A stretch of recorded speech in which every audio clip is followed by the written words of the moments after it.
orang kata yang goreng berempah. Alright. Tapi yang ni ada special sikit, dia guna kelapa parut. Assalamualaikum. Salam. Okey kak, bagi saya nasi lemak ayam kelapa satu kak. Boleh makan sini ke? Makan sini kak. Okay, nasi lemak yang kelapa RM8. Oh, RM8 saja.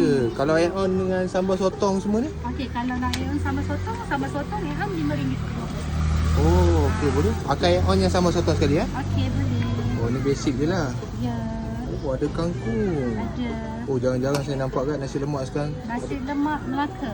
Mestilah ada kangkung. Ada kacang, ada ikan bilis lah macam biasa. Macam biasa. Yang nak bagi mana? Dia bagi isi Isi. Kerak dia sekali Ya, kerak kita ada bagi. Banyak juga macam ni Ni add on berapa ringgit kat yang tadi? Sambal sotong kita add on RM5.50.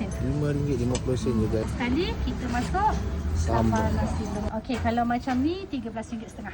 Oh, RM13.50. Ni akak berniaga kat mana ni? Okey, kita berniaga dekat Taman Satu Trubong berdepan dengan Samarinda, Presiden Samarinda. Oh, okey, faham. Akak buka daripada pukul apa kak? Kita buka daripada pukul 6 petang sampai 11 malam untuk hari biasa. Kalau Jumaat Okey. Sabtu sampai 12 malam. Okey kak, saya makan dulu Okey, Terima kasih. silakan. Tarik kau ni RM2 je guys. Alright. Dah siap Tarik siap. Thank you.